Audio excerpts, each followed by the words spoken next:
Hello and welcome to the most extreme wrestling podcast to date. This is Extreme Wrestling Podcast.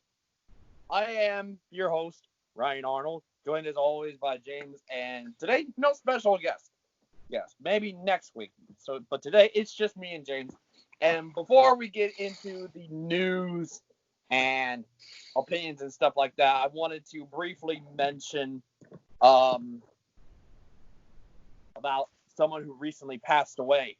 Many of you know, I just recently found out that guitar legend Bob Kulick, whose brother Bruce was in Kiss, had just passed away at the age of 70.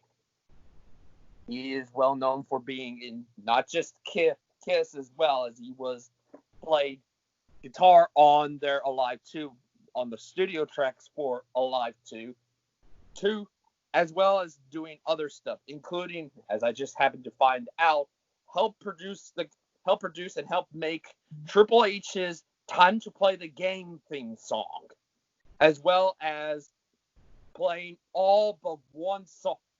the guitar on all but one song on Wasp's 1992 concept album, The Crimson Idol.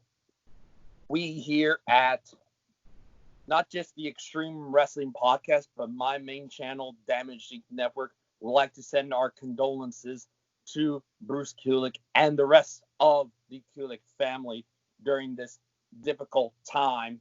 And may Bob Kulick rest in peace and play on in heaven with some of the greats like Jimi Hendrix and others that too many to name. But anyway, on to the one topic that I kind of had thought of that I happened to see recently via Instagram from Enzo Amore, is that Virtual Basement, a company who helped develop a sandbox RPG game called Ark Survival Evolved, is going to be making a wrestling game. They have several names already on there, including, but not limited to, Enzo Amore, obviously under the name Enzo, Matt Taven, former Ring of Honor World Champion, JTG and Chad Gaspard, rest in peace, Fallah, and the man who will be challenging Jon Moxley at Fyter Fest, whatever that is, for the AEW World title, Brian Cage. James, what do you think of this? Well, a lot of games are being made for those like that doesn't have like games like it's like very interesting. I have never heard of the company, nor have I heard of like the news about it. But it'd be very intriguing because with Fire Pro Wrestling, the game and the upcoming Retromania. And the upcoming Retromania coming out, and so it's and I think it's good to for them to have more than one.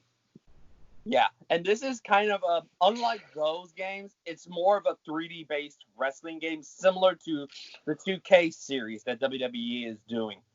So I'm kind of intrigued by it, and I also know about the I didn't know about the company, but I knew about the game that they helped make, Ark Survival Evolved, and it's basically like Minecraft, but more realistic and has prehistoric mammals and stuff in there. And from what I've seen, the graphics for it are pretty damn good. So I am kind of a little bit excited for that. So yeah, James, what other news topics do we have? All right, so the news topics on hand is that this is considered a spoiler, but we hear. So if you don't want to hear this part, you can skip on to the other part. Is that Nia Jax? She was in the news on maybe potentially injuring another wrestler, and this is someone who she potentially injured like a month back, and that was Kairi Sane. Now, also what I've heard reports is that this also the injury from Kyrie that gave her the concussion kind of led to WWE banning power bombs into turnbuckles because of how unsafe it is and potential of the injury. Yeah, it's got like Seth Rollins' buckle bomb, like that one infamous one he did with Basically that. Yeah, Dallas. gets banned also because of the fact he injured Sting in that one, and Yeah, he kind of did a variation of it onto the ring apron. Well, no, not the ring apron, but the guardrail where he injured Finn Balor. yeah. I just think that, well, one, they should just ban the buckle bomb entirely. That's what it is. That's what and they then said. possibly punish Nia Jax for that, knowing probably they're gonna have her get buried in her match against Asuka for the Raw Women's title, like easily. And Well, I do have an update actually about that. They said the reports that Nia Jax is not going to get in trouble for her injury, as they said that it wasn't her fault, and that Kyrie kind of accidentally tripped, leading to what happened on Monday. You will see it on Monday, basically. You might not see it because they might cut it out. yeah. Anyway, what else? Actually, I want to do one more thing. Is that a little thing I want to kind of say something about is that if Nia is known to injure people because she is known to injure a couple people herself, she complained about Ronda Rousey being bad and injuring people. What about Nia? So Yeah. that's all I'm gonna say. Yeah. The second news is Samoa Joe is reportedly becoming the new permanent Raw announcer. Basically, he's taking over for Jerry the King Lawler. Basically, Joe right now is currently out due to concussion that he suffered during one of the commercial he taped for Monday Night Raw. So the thing is that until he recovers, they're gonna put Samoa Joe as the new Raw announcer, basically becoming that third wheel to Tom Phillips and whoever the other one is, I forgot.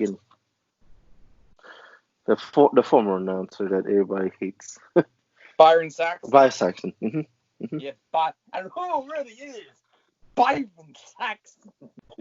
Anyway, continue. No, just here's your thoughts.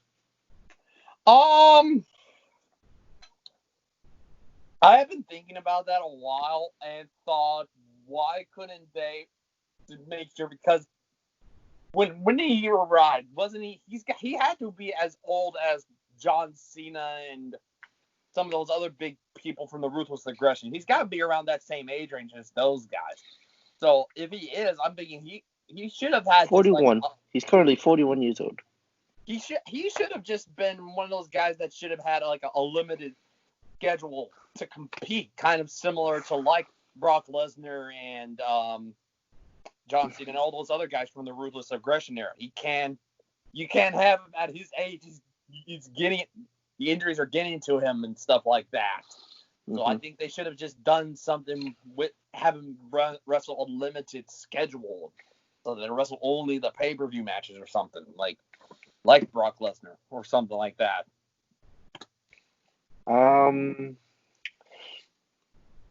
Joe. Yeah, I think I would agree, but at the same time, I think I think at the time, I think he should have been getting pushes, but due to these injuries, I think this is a good suit for him because he's actually a good announcer on Raw. Yeah, he's a great talker too. I can say that he's a great talker.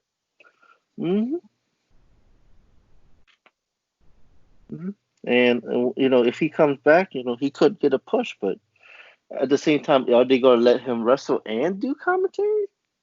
I don't know. That is something.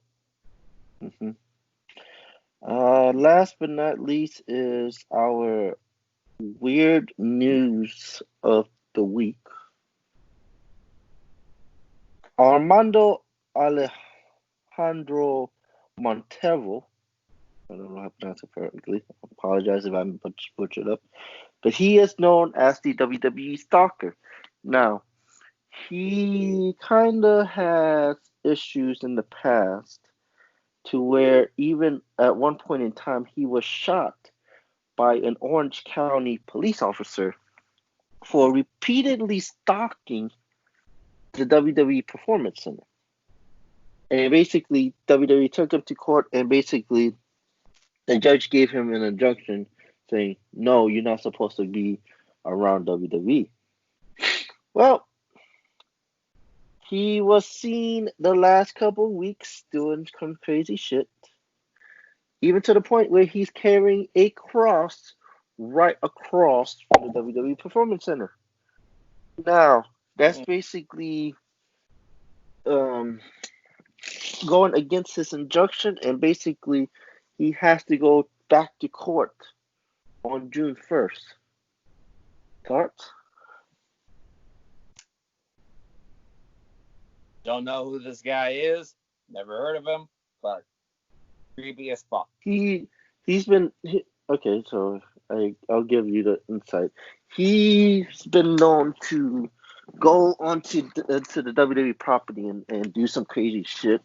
Even at one point in time, kind of smear some of his feces around the WWE Performance Center. Jesus. So WWE's been having problems with him, and WWE is now reportedly putting some extra security due to him because his thing against, I guess, whatever he does with WWE. Because also he stalks a couple of the women's wrestlers and stuff when it was just a performance center, not where a lot of their stuff is. Yeah, F that guy. Wow. All right. Well, let's get into the highlights of Raw, James. Highlights of Raw.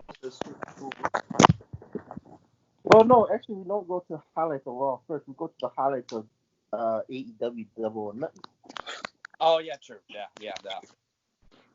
We have the three keys. First key is that Cody won the TNT Championship and accused Sheeta. I'm just gonna call her by Sheeta. She won the women's title. Your thoughts?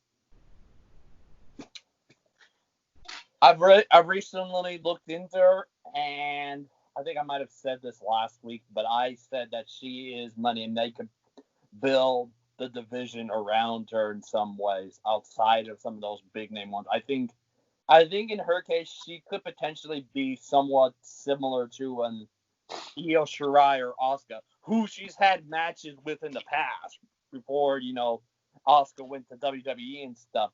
Those two have had matches in the past, but I think Hikaru Shida, I can definitely see being. She's definitely money, and I'm glad that she won the title. Honestly, it was predictable for Cody to win the TNT title. I was not expecting Nyla Rose to lose the title, but I think I know the reason why they did it in the first place. Of what happened. Yeah, with Hana. The night before. With Hana. I think before that, I think they might have just had Nia was going to win it, but I think due to the fact of the Hana girl tragically passing away and all that, I think they were going to have to give it to Hikaru Shida. Mm-hmm. Now, something else that happened at Double Nothing was Jon Moxley retained his AEW World title in a brutal match. But then, before then, we found out his new number one contender, as you mentioned earlier, Brian Cage. He made his debut in AEW. He signed in January, but finally made his debut with Taz as his manager. And he won the ladder match to become the number one contender. Thoughts?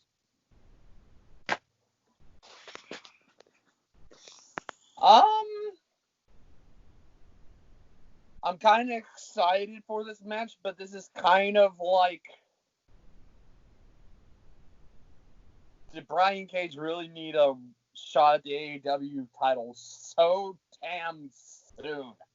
I mean, yes, he's built like a brick shit house, and he's getting a push similar to how Brock was back in, 2002, and he's getting a title shot so soon and all that stuff. I'm like, I'm kind with the match itself, I am kind of intrigued with. I am intrigued by it, and I'm thinking I'd love to see how this match goes. Do I think Brian Cage is going to win? Probably not. Something like that. But yeah, I'm in the same boat as you. Going to Moxley winning the match, that was a sick pendulum swing on the stage. Ooh. Oh yeah, Paradigm. Especially with the Paradigm Shift, sorry. Right on the stage to where Brody Lee got busted wide open. Oh my gosh, he might have landed wrong. That kind of, for some reason, that kind of gave me ECW vibes of, I think, Bam Bam and Taz going through the ramp. It gave me that, seeing that, like, gave me ECW vibes in an instant. Like, holy shit. Well, when going to Brian Cage is a former world champion in Impact Wrestling. Yeah. So they built him up. They built him up right and stuff. It took him a year or so after he debuted to win the title, but for him to get a title shot so soon is just like, what? Yeah, he's a strong guy, and that's why they're doing this type of stuff, So I kind of figured it was that. All right. The last thing we're talking about on Double or Nothing is that the Elite won the Stadium Stampede match. Now, Jim Cornette doesn't like it, but most other people liked it. Your thoughts of it? It was a freaking awesome match. I will say that. F Jim Cornette for all that I care. He can kiss my ass and all that. The match is freaking great. The match was freaking great. Yeah. They have the entertaining spots, and I enjoyed the match, and people compared it to the Boneyard match. I say it's better than the Firefly House match, and it's a little bit better than Money Bank, but I don't know if I could say it's better than Boneyard. Yeah, I don't think that match is. It's hard to even top the Boneyard match at this point. But here's the question, going away from this topic.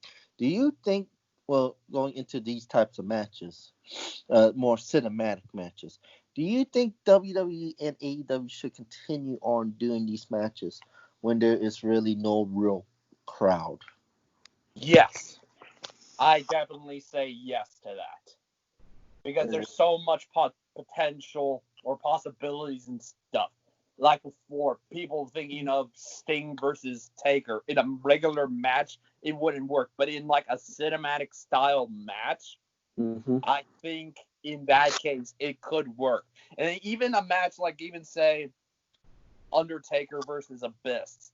And I know that the guy who plays Abyss is in WWE, but if he'd be willing to do that match or something like that, it's just, there is possibilities, even for AEW, there is possibilities of doing more of these type of matches for both companies. I'd say yes for the potentials of more cinematic type matches. Easily. And the way how each company does it, Boneyard match, because let's say this, Boneyard match, WWE did it well because they had the guy that did the final deletion at Impact, which is James Borash. Yeah. They did that so well. Like, ooh, man. Stadium Stampede, yeah, again, you have your different type of stuff. Matt Hardy being broken with the Pool of Incarnation. We got Chris Jericho challenging a 2 count, which you would definitely know was a 2 count, with the football flavor in each of it, and it was entertaining, you know. Yeah. And I agree. It's like this is something they should do normally when there's no real crowd. When you have crowds, then don't do it unless it's for like something major and at a major event that that you want to, like, we could waste time on, basically, or even Yeah. like, or small anyway. Okay, so we go into Monday Night Raw now, where we start the new gimmick for WWE, which is using NXT superstars, or the training people, as the fans, with hockey style barricades, hockey glass style barricades, basically. Yeah, plexiglass. hmm and the first thing we talked about for Raw was Apollo Crews finally winning a championship in WWE. He beat Andrade to become the new United States champion. Thoughts? How long has he been on the main roster? A couple years now. Yeah, he gets a. It took Sami Zayn 4 freaking years since he's been on the main roster to win a title, and it's taking some of these guys like Cruz and Zayn to finally win a title in WWE. So I'm kind of happy that Apollo Cruz finally won a title in WWE. I don't think he even He didn't win. No, he didn't win an NXT championship. No, he never did, because I don't think they even had the North American title at the time. No, they didn't have the North American title. I think he had maybe one chance at the NXT title, but that's about it. Yeah, one shot at it, but yeah, it's great that he finally won. I'm happy for him, and yeah. And in this case, it's like he's an underrated guy. I know he did silly stuff with the 24/7 championship with Titus Wide. I would have been saying World Slide, but again, it's Wait, fine. did he win the 24/7 title? No. Wow, I'm surprised. Mm-hmm. Yeah, this is his actual real first championship. That's interesting. Wow. Yeah, congratulations. I mean, yeah. Very Also, underrated. the thought of them now having fans is so gratifying. Like, finally, they're doing something that AEW did months ago. They're finally having people in the crowd and stuff like that. And yes. Yeah, he joined in 2016 on the main roster. Wow, yeah, that's 4 years. Wow. Mm-hmm. And again, it's he's underrated. He's a good athlete, and and I'm glad they went that route. All right, speaking of routes, Nia Jax predictably becomes the #1 contender for the Raw Women's Championship, and that match will be happening at Backlash. Thoughts? I knew it, but I also kind of glad that Charlotte didn't win.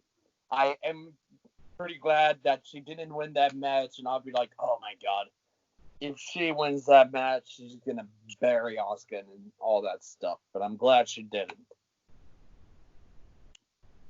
Well, we get to see what happens with that, because they're actually going to have a champion versus champion match on title. Yeah, next week. This Coming Monday. Yeah. And so we could actually see Asuka finally getting one over Charlotte. But again, it's already predictable, because we knew Nia Jax was going to be the #1 contender when she did the interruption of the championship ceremony. Yeah, so we all knew that. Mm-hmm. They could have thrown a curveball, but they didn't. Nope. Speaking of curveballs, our Lashley Drew McIntyre feud is continuing on due to stuff that happened at Raw. Also, the main thing was that we had McIntyre come out after the disqualification of Lashley MVP in the main event against the Street Profits, who, by the way, we're not mentioning their stuff that they're doing due to with the Viking Raiders. Yeah. We're not doing that because of reasons. Yeah, it's Stupid. They try to do what MVP is doing. The MVP Matt Hardy did like years back with those challenges. I understand, but yeah. So yeah, basically at the end of Raw, you saw Lashley and McIntyre try to beat up each other, and basically they using the fans, quote unquote, to try to break up the fight. The fight. Thoughts? I'm kind of excited for this match. I know this is going to be a sluggish affair. I know these two have had history before in the past. Obviously, they've had matches in Impact Wrestling, and I'm kind of excited for this match. See how this goes and stuff, and know that it's going to be a real, to quote JR, a slobber knocker. Mm-hmm. And I think it's this. Yeah, that certain situation is like, again, as you said, they had both of them has wrestled before. Yeah. So, and it's actually going to be a very good match. Hopefully. Yes, absolutely. And yeah, so basically, again, Lashley, needed this, need to, basically do well, but I don't think he's gonna win the title. Sorry, excuse me. All right. Anyway, What's next? up, NXT. Yes. Now, we had a controversy in the interim NXT Cruiserweight Championship tournament, Group A finals. Drake Maverick wins the group and goes on to fight Phantasma for the title this upcoming Wednesday. Now, the reason why I say controversy was that Kushida had a submission on Jake Atlas, but then Jake Atlas, yeah. And then Drake Maverick went over for the pin. As the referee was counting pin, Jake Atlas was tapping out, but the referee couldn't see it over the Drake Maverick's body being over the arm. Drake Maverick went in to do an interview and say, hey, let's do something to fix it. And then Kushida's like, no, go fight for the title. Thoughts? Yeah. I'm happy. I am happy that Drake is going to the finals to face this Phantasma guy. And if he does not win this match and become the interim Cruiserweight champion, I'm going to be like, you're giving this to a guy who barely people know. And we've been emotionally behind Maverick. We'd basically be like, fuck you, we're going to AEW. And the thing is that everybody's been saying, WWE's going to need to push new people. But again, it's like, Phantasma, he's somebody that, he had a well-known career in Mexico, but not a lot of people here knows it. And I agree. I think if they want to do something with the storyline, I think Drake Maverick wins. But I don't know how this goes because you also have to factor some facts into this matchup coming up this Wednesday. Yeah. Like Maskman attacking Phantasma, who's behind everything? Are they going to interfere? Drake Maverick, if he wins, what does that mean? If he loses, what does that mean? And yeah. Yeah. Next one is Johnny Gargano and Keith Lee. Basically, Gargano beat a jobber in his own challenge, in this open challenge. And then basically after Gargano just squashing this jobber. You see Keith Lee and Mia Yim doing their parody of Dinner at the Garganos. And I'm gonna tell you this: I did not know that Tegan Knox can eat all that pizza.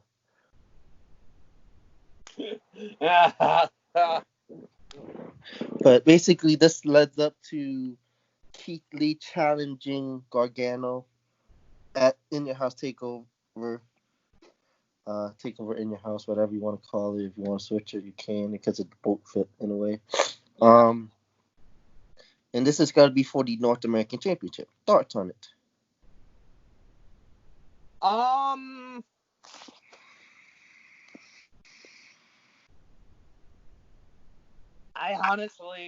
am kind of excited, but I don't know who's going to win it. Part of me feels like, they're going to have Gargano go over and win that belt again. They're going to have Keith Lee go on, or have an even more lengthier reign. But I honestly don't know who will win, but I am kind of excited for the match. You got to add a couple of factors into it, because also Mia Yim and Candice LeRae is feuding each other. And they kind of might be doing something with Tegan Knox also. Because Candice did get involved in Shotzi Blackheart's match with Tegan. So, again, a lot of factors that go into this, and, Yeah. Honestly, with Keith Lee, I think Keith Lee's going to go up to the main roster if he loses the title. Yeah. Because he's somebody, you saw how he did with during the Survivor Series story. Oh, yeah. There's no doubt if he does drop the belt, I do think he could go to the main roster easily. Mm-hmm. More than likely have to face Brock Lesnar or something, but that would be freaking remembering Royal Rumble, freaking Brock on a big boy. Mm-hmm. That was got a reaction out of Brock. That was something. All right, so yeah, continue. No, go on, because I was going to go on to the next part. I do think if Keith Lee loses the title, he might be going to main roster or Raw or SmackDown, because NXT is kind of main roster. But go to either Raw or SmackDown or something like that. Mm-hmm. Speaking of Raw or SmackDown, Timothy Thatcher, he won a brutal cage fight over Matt Riddle. Doesn't that have a Lion's Den type feel of a match in NXT? Right? I really don't know, because the only thing I can think of that comes to cage fighting is UFC and their Octagon and stuff like that. But Well, me growing up to the Attitude Era, if you remember Ken Shamrock and Lions Den matches, kind of had that feeling of it. So now Kurt Angle was the official for the cage fight, because actually no, Matt Riddle is a former MMA star. Now, here's the fun part. Kurt Angle came onto SmackDown to announce that Matt Riddle is going to SmackDown. So, two questions is what you thought of the cage fight, and what you think about Riddle being on SmackDown. And three, I'm sorry, because I had to add, do you think Kurt Angle is going to be Matt Riddle's manager, or is it just him just being there just to be there? Okay, the match itself, seeing that was like, wow.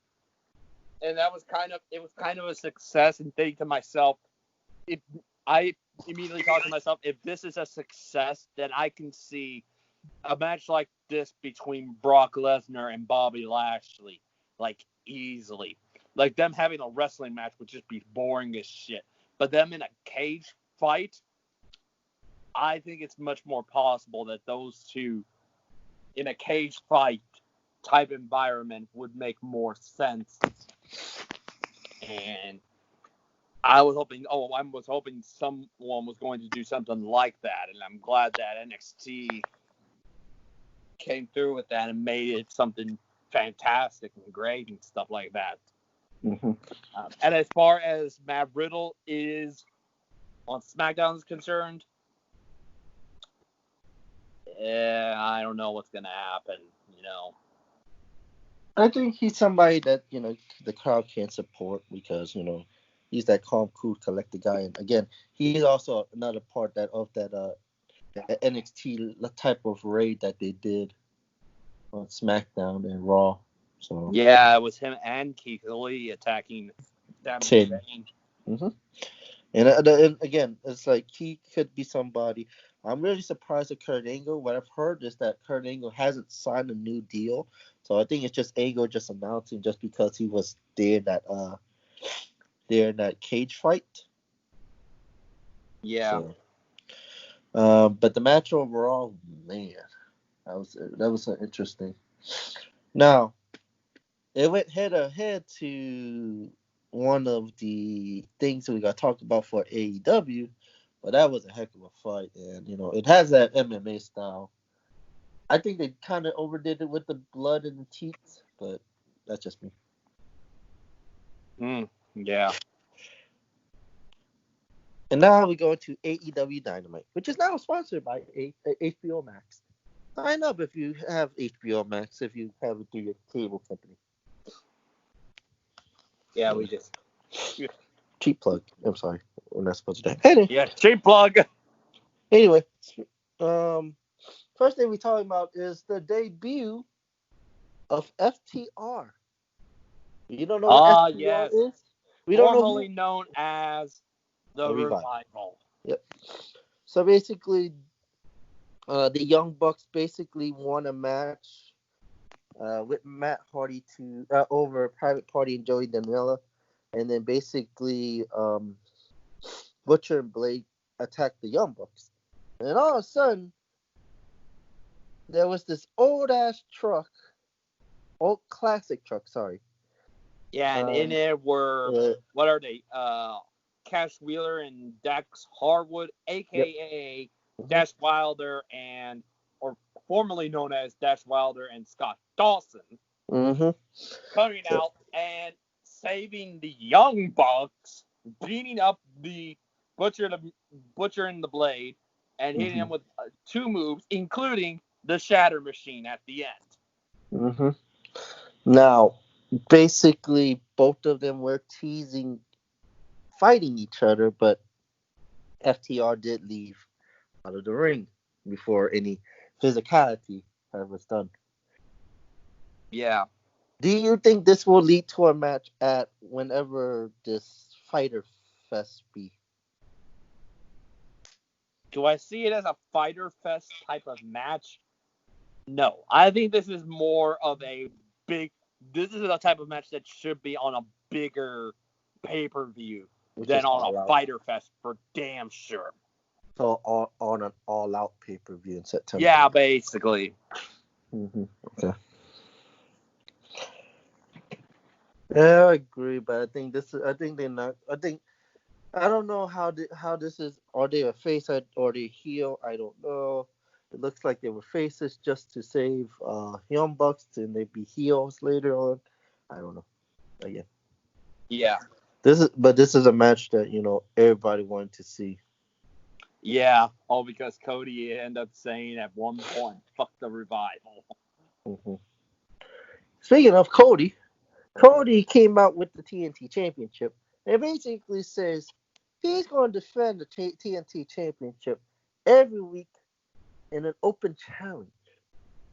However, they already announced a battle royal to determine his number one contender for next week or this upcoming Wednesday's Dynamite. And in a surprising event, Jungle Boy won the battle royal. It was between him and Orange Cassidy as the last two, as they surprisingly eliminated Warlow and MJF. Now, thoughts of Cody defending this championship every week, and thoughts of Jungle Boy getting the opportunity first. I think it's a good idea to do the whole open challenge thing, because obviously that idea originated from John Cena doing the U.S. title open challenge and stuff like that.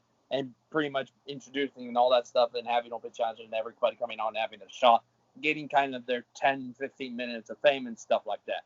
I kind of like that idea, and how minor secondary titles should be, should have open challenge forms where they should be defended every week. So that way it puts spotlight on the secondary title and puts spotlight on people that not many people have seen on TV. It gives those people who they haven't seen on TV time and stuff. I kind of love the idea of open challenges. It's pretty cool. I love it, and I'm glad Cody's gonna do that. Well, I think honestly, in this type of situation, it's more of like, okay, they're doing the old TV championship style, where they defend it every week. Now, honestly, I don't think John Cena started it. They did this in the past. But It's just, John but Cena kind of popularized that. he recent no. But the thing is that John Cena, he did it. He's a big star, and he became the U.S. champion. It's just that, yeah, he did that open challenge, and he popularized it for the modern day. Yeah. Mm-hmm. No, I agree with you. John Cena, yeah, popularized it for modern day, but I think they did this type of situation because TV championships are always defended every week. They did that in Impact when they had the TV championship at one point with Devon. Yeah. And all that stuff. So, again, it's not, I'm not surprised Cody is going to do that with the TV with the TNT title, because it has that TV title feeling of the NWA. So again, that's just reason why. And Jungle Boy, I think, he's a young kid. His late father, a great actor and all that stuff. And it kind of surprises me, but I think they're saving up MJF for another time, maybe a pay-per-view, if they do a pay-per-view, or a big Dynamite special. So yeah, that's the. And last but not least, something I'm actually kind of not like about AEW, but we have to talk about this. It's the Inner Circle's prep rally. Yeah. Basically, they had so in the beginning of the show, they had a whole lot of shirts, which you can actually buy for half off on Pro Wrestling Tee if you want to buy one. Yeah. But at the end, this led to Mike Tyson and Chris Jericho. Now, for those who forgot what happened on an episode of Raw in 2010, early 2010, Chris Jericho got knocked out by Mike Tyson when Chris Jericho was helping out DX. Yeah. Now, here's me being honest. I don't think Mike Tyson should wrestle. I don't think Chris Jericho and Tyson should do it. Maybe just blow it off one time, but they make it. But it seems like this is going to lead to a Fyter Fest match. And I'm sorry, I don't need a 50-year-old former heavyweight championship boxer going against one of the greatest wrestlers currently today. Yeah. I don't need that. I'm sorry. Thoughts? I'm kind of the complete opposite. I am kind of a little bit excited for it, but I also can kind of agree with you in some way. But, this was just probably, wanting to get payback and all that stuff that Jericho, you've been wanting this payback for 10 or so years and all that stuff. And I'm kind of a little bit excited for it. A little bit. Honestly, for me, it's I'm going back to it. It's like, for me, it's like this is kind of leaning up to that Attitude Era type of thing with Austin and Tyson. Yeah, you get big news out of it, but to me, it's just something I would rather not see. Yeah. because Tyson hasn't trained for the wrestling ring. Exactly. All right. Now, last but not least, we're going into SmackDown. Correct. Now, SmackDown kind of had a little something interesting involving the Intercontinental Championship tournament. Yep. They started with the controversial storyline of Jeff Hardy and a DWI. Or DUI. Jeff Hardy DUI. Elias getting run over by somebody. Cops seeing that it's Jeff Hardy's car. Jeff Hardy getting arrested. Elias going, to the hospital. And then, basically this led up to a battle royal in which Sheamus won the battle royal for the right to fight Daniel Bryan. But AJ Styles decided, no, I'm not going to fight anybody. I'm going to take my bye to the finals. All Daniel Bryan's like, no, I want to fight somebody to earn my spot. Okay. And then basically Sheamus loses to Daniel Bryan in the main event due to interference of Jeff Hardy, with AJ Styles and Daniel Bryan fighting in the finals in 2 weeks. Thoughts? I'm kind of excited about this match. I honestly think that I'm pretty sure if Daniel Bryan wins this match, it's gonna be like he's gonna do an open challenge type thing with the belt. And we forgot to mention, I guess, because I saw him in there. Did you notice Drew Gulak was among them? Those people arguing. Oh yeah, I did forget to mention. Because I noticed that on a video. Sunday and Monday. Between Sunday and Monday, Drew Gulak signed a new deal with WWE. I forgot to mention that. So he's back with WWE for multi-year. Might have got the money that he wanted. Yes. So, but yeah, that was just a little side note. Yes, I'm glad I reminded you. But I think this could lead to, if Dan Bryan wins, it could lead to open challenges on there as well. Mm-hmm.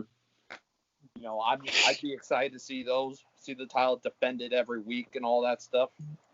Mm-hmm. AJ winning, be long overdue. It's one title he hasn't won yet, and he'd be probably one title away from Grand Slam. But I don't know if he's ever going to win a tag team title. Oh, AJ Styles? Yeah.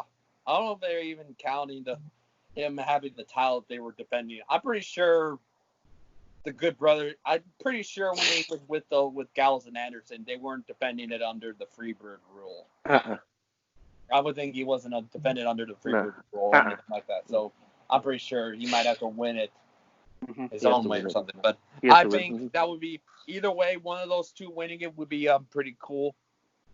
I look forward to that match easily in 2 weeks. This is a dream match with Styles and Daniel Bryan, because this is a match everybody wants to see. Two guys who were in Ring of Honor. I don't know if they even fought each other, honestly. I believe they have fought each other before, but it was kind of done in a stupid way. But it was like there was one legitimate way where AJ did win it legitimately, but then I think Daniel Bryan won it dirty and all that. Yeah. Stuff. Oh yeah, he did. But I think without the low blow, without Daniel Bryan turning heel, this is going to be a great match. Yeah, I think with AJ being a heel and Daniel being a face in this type of match, I think this is going to be a really, really good match. Maybe even a great match.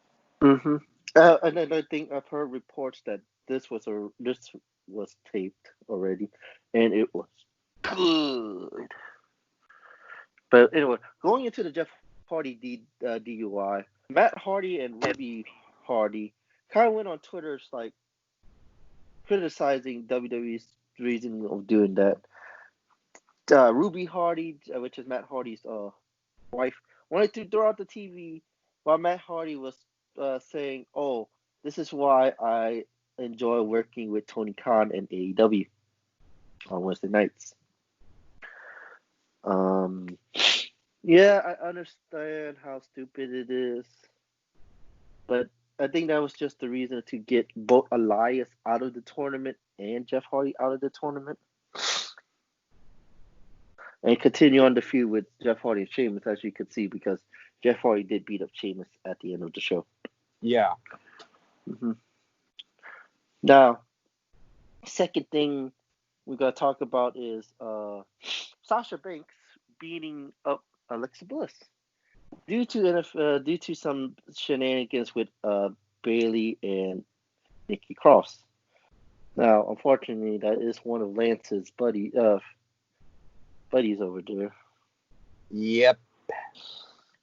So this is going to lead to a tag team title match next week on SmackDown, which Bayley and Sasha will go one-on-one with Alexa Bliss and Nikki Cross. Now, going into what they're doing with the storyline with Sasha and Bayley, I don't see them winning the tag titles unless they're really going with what the report's been saying about delaying the SummerSlam match, because again, they wanted to delay the SummerSlam feud because SummerSlam was supposed to be in Boston, and somebody's from Boston. Yeah, Sasha. Thoughts on it?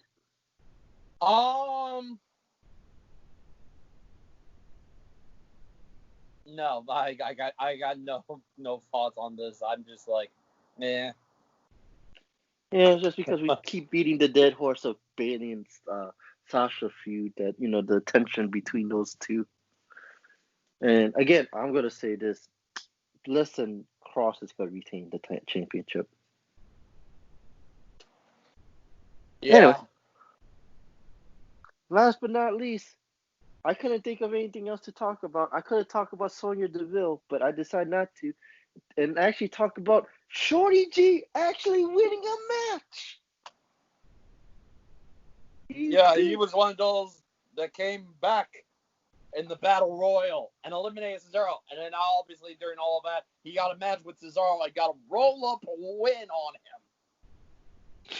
This is going to lead, because Shinsuke and Cesaro don't really have real feuds because their masterful leader is stuck in Canada. And this is, Shorty G winning. I think this is just be a temporary feud, and basically Cesaro and Nakamura is basically going to come out for revenge. And I'm expecting a Nakamura Shorty G match this upcoming Friday.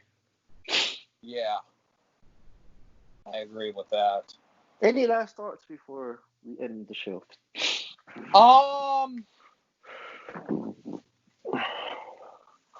Pretty much no. Nothing. I am kind of excited for, like I said, Daniel Bryan versus AJ happening. I'm kind of excited for the TNT title match to happen and all that, and seeing how the Jericho Mike Tyson feud goes and all that stuff, and how and the Lashley and Drew McIntyre thing goes. So, what about you? Do you have any more final thoughts? Final thoughts. Apollo Crews winning finally. We need to give props to him. He deserves that championship. I'm kind of interested on a couple of the feuds that's gonna come up. The whole Asuka and Charlotte match this coming Monday is gonna be very interesting, knowing their two histories.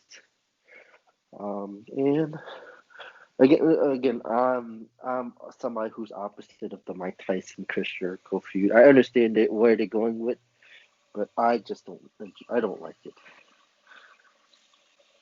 And on that bombshell, we will see y'all next Saturday. Until then, we will see you later.